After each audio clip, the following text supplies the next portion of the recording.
The moment you open your mouth to explain yourself, you have already lost. Picture it. The accusation lands. A subtle jab at a dinner party. A questioning of your competence in a meeting. A lover twisting your words.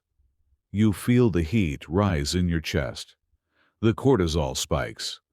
Your brain screams that you are being misunderstood, that the truth is being distorted, that you must correct the record immediately. So you speak, you clarify, you justify, you offer context, and in that exact second, you have handed them your throat. Because the world does not judge you by the truth of your words. It judges you by the desperation of your delivery. The one who explains is the one who submits. The one who defends is the one who accepts the other person's authority to judge them. Niccolo Machiavelli, the master of power dynamics, understood a brutal truth that modern society has tried to breed out of you. He knew that power is not about being right. It is about who holds the frame. And the moment you defend yourself, you step into their frame. You become the defendant in their courtroom. But what if you didn't? What if, when the attack comes, you did the one thing that terrifies a manipulator more than anything else? Most people go through life as emotional puppets. They are pulled by the strings of other people's opinions. Someone frowns, they apologize. Someone accuses, they explain. They live in a constant state of reactive defense, trying to prove they are good, smart, or worthy. It is a miserable way to exist. It is a slow suffocation of the soul. But there is a different way. A way of moving through the world that is so detached, so sovereign, and so psychologically impenetrable, that insults do not just bounce off you. They dissolve before they even touch you. This is not about being cold. It is not about being arrogant.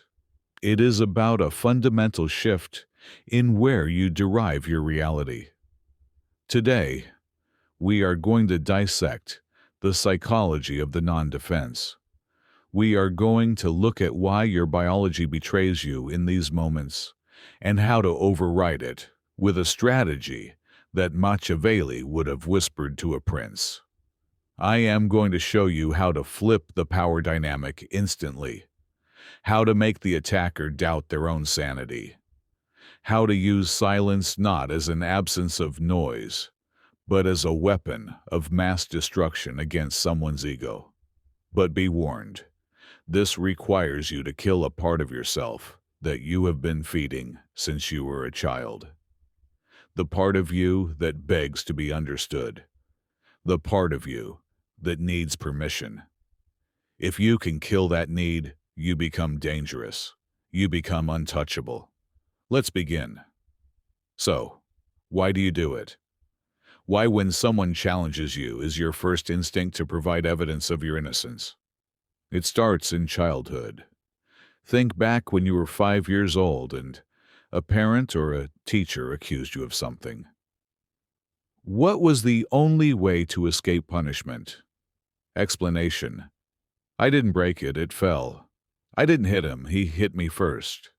You learned that authority figures hold the power of judgment, and you learned that your survival depended on convincing that authority figure that you were good. The problem is, you grew up, but your psyche didn't. You are walking around the world projecting that authority figure onto everyone you meet. Your boss, your partner, the stranger on the internet, even your enemies. When you defend yourself against someone, you are subconsciously saying, "You are the judge, I am the child. Please accept my plea so I can feel safe again." It reeks of weakness. And human beings, primal as we are, can smell that scent of submission from a mile away. Machiavelli wrote, "It is much safer to be feared than loved." Now translate that to modern social dynamics. It is much safer to be respected than understood.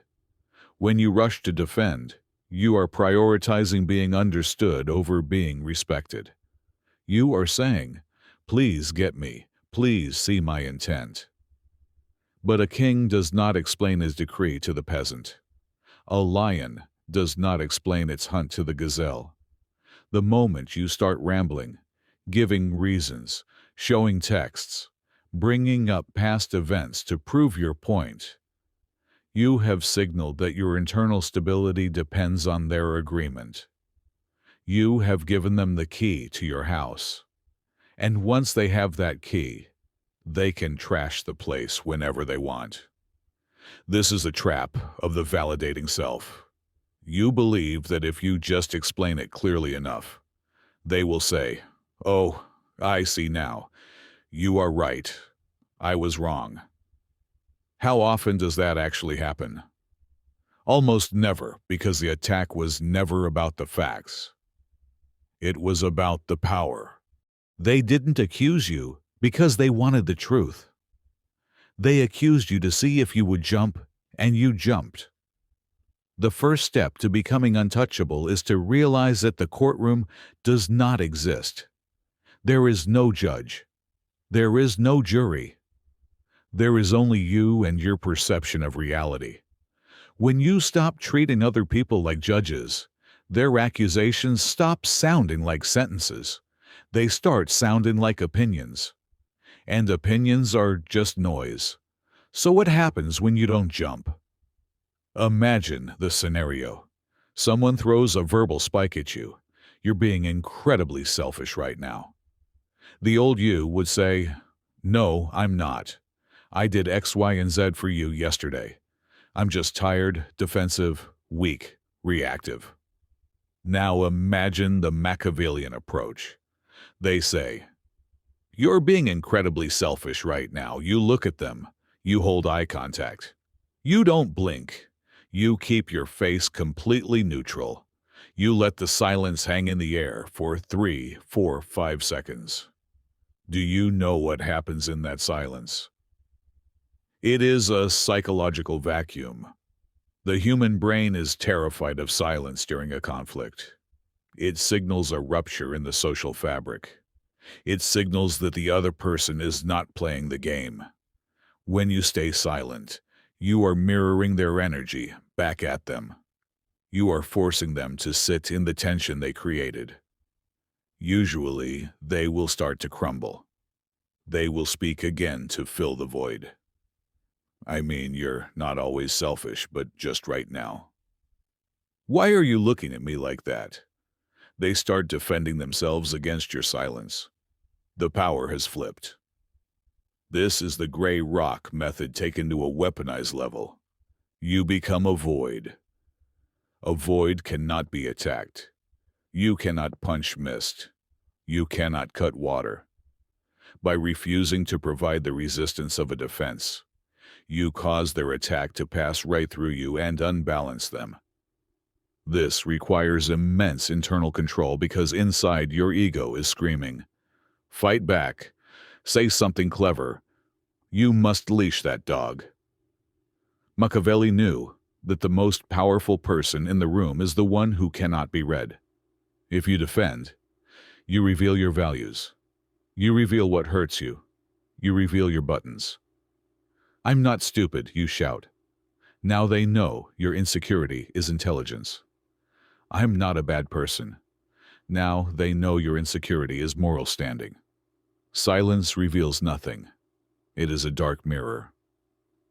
And when they look into it, they only see their own aggression reflected back, and it makes them uncomfortable. It makes them feel judged, which is ironic, 'cause you haven't said a word. Sometimes silence is not enough. Sometimes a situation requires words, but never defensive words. If you must speak, you never push back against the force. You pull it. You use the aikido of conversation. There is a concept in dark psychology called agree and amplify. It creates a state of cognitive dissonance in the attacker. If someone accuses you of something absurd, Defending yourself validates the absurdity. It suggests the accusation is serious enough to warrant a response. Instead, you lean into it. You exaggerate it until it becomes a caricature. Attacker. You are so obsessed with money. You're greedy, defensive. You. No, I'm not. I just want to provide for my family. Boring. Predictable. Weak. Machiavellian. You caught me. I actually swim in a vault of gold coins like Scrooge McDuck every Tuesday. It's terrible for my back. You say it with a flat face or a slight amused smirk. What have you done here? You refuse to be insulted. You proved you are not insecure about the topic. You turned their serious attack into a joke. You established that you are the one framing the reality, not them. This strips the attacker of their weapon. They wanted to hurt you. Instead, you took their knife and started peeling an apple with it. It signals amused mastery. Amused mastery is the ultimate state of high status. It is the attitude of a parent watching a toddler throw a tantrum. You don't get angry at the toddler. You don't argue with the toddler. You are amused by the drama because you know you are safe. When you defend yourself, you are getting down on the floor and screaming with the toddler. Don't do that. Stand up, look down, smile. Robert Greene in the 48 Laws of Power talks about Law 25. Recreate yourself. Part of that is refusing the identity others try to thrust upon you. When they label you, they are trying to put you in a box. If you fight the box, you are still interacting with the box. If you mock the box, you dissolve it. You're arrogant. I prefer the term charmingly confident. But sure, you don't care about anyone but yourself. I'm working on it. I'll add you to the list of people I care about next year. It is savage. It is dismissive. And it is incredibly attractive. Why? Because it shows you are whole. You do not need their validation to know who you are. A person who knows they are generous laughs when called stingy. A person who knows they are smart laughs when called stupid. If you are defending, it is because deep down, you fear they might be right, and that is the shadow work you must do. Let's go deeper into the philosophy of the interaction. Every conversation has a metastructure, a hidden architecture. In a conflict, there is usually a judge and a defendant. The judge asks questions. Why did you do that? What were you thinking? Who do you think you are? The defendant answers, I did it because I was thinking that whoever is asking the questions holds the power. Whoever is answering is losing status. The most lethal Machiavellian trick is to simply refuse the role of defendant and seize the role of judge. You do this by answering a question with a question or by analyzing their behavior instead of your own. Them. Why are you always so late? Defensive. You. There was traffic and my alarm didn't go off. Losing Machiavellian you. Why does my arrival time affect your mood so deeply? Boom. Do you see the shift? Suddenly we are not talking about the clock. We are talking about their emotional stability. We are talking about their reaction. You have put the spotlight back on them. Them, you're being ridiculous. Machiavellian, you. What makes you feel the need to use labels like that to get your point across? You are psychoanalyzing them in real time. This is infuriating to a manipulator. They want you on your back foot. Instead, you are walking around them, observing them like a specimen in a jar. It's interesting that you perceive it that way. Does saying that make you feel better? You seem very invested in this. These phrases are shields. They acknowledge the sound coming out of the other person's mouth, but they do not accept the content. It is a boundary, a verbal force field. You are saying, this is your stuff, not mine. Keep it. This is not just a technique. It is a spiritual stance. It is the realization that other people's perceptions of you are none of your business. Their anger is their problem. Their disappointment is their responsibility to manage. When you defend, you are trying to carry their emotional baggage for them. You are trying to fix their feelings. Stop it. Let them carry their own weight. Now for the paradox. Sometimes the most aggressive defensive power flipping move you can make is to agree, but not the way you think. This is not the agreement of submission. It is the agreement of the abyss. Imagine someone is screaming at you. They are listing your flaws. They are trying to provoke a fight. You look them in the eye and say calmly, "You're right." And then you stop talking. "You're right. I am difficult sometimes. You're right. I did mess that up." This is the fogging technique. When you throw a rock into a fog bank, what happens? Nothing. No thud, no rebound. It just disappears. When you agree with an attacker, you steal their momentum. They are pushing against a door, expecting it to be locked.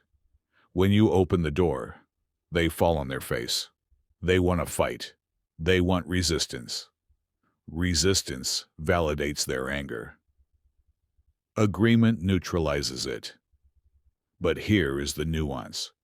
You must agree with the truth in their statement without accepting the shame they are trying to attach to it.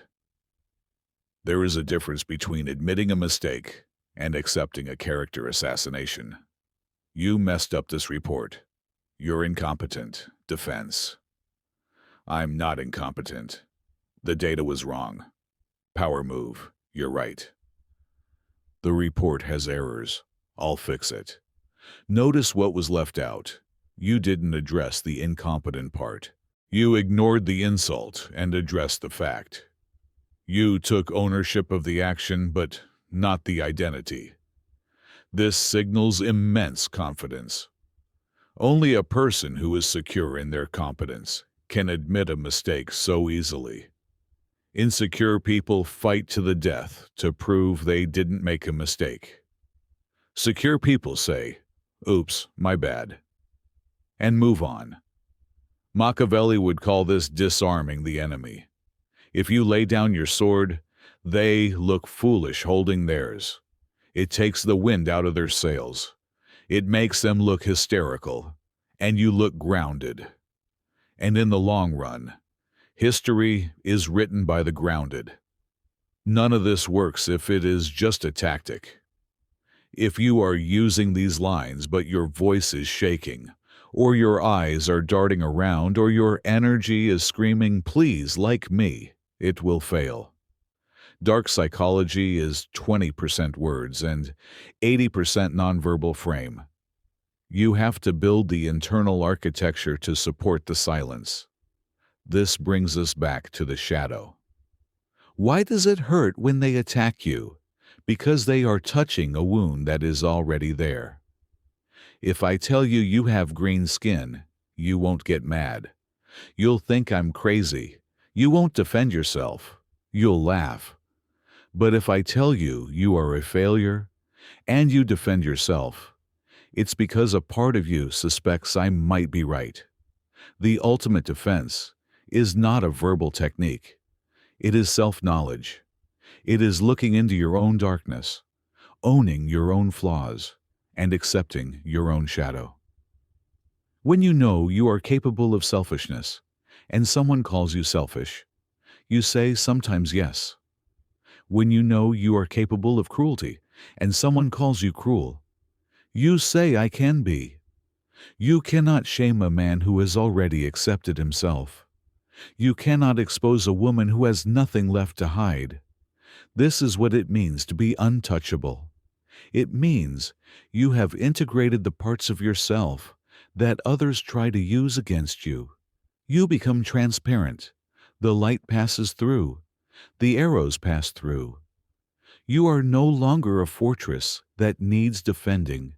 You are the wind. So here is the challenge. For the next 7 days, you are going to play a game.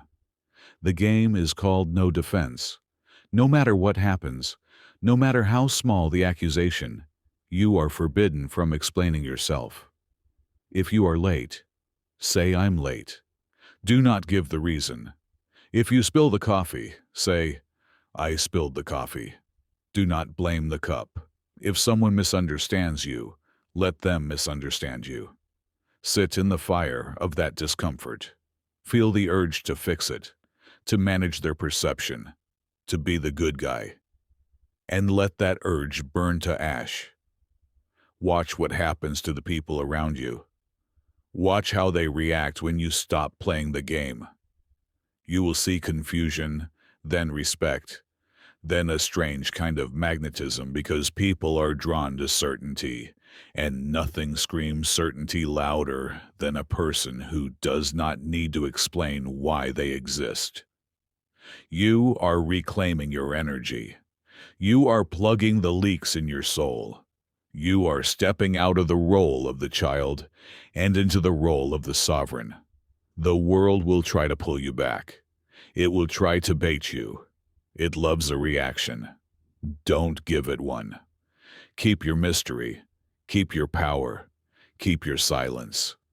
If this philosophy resonates with the darker, deeper part of your mind, the part that is tired of performing for others, then you know what to do. Subscribe. But not because I asked you to. Subscribe because you are done being a prey animal in a world of predators.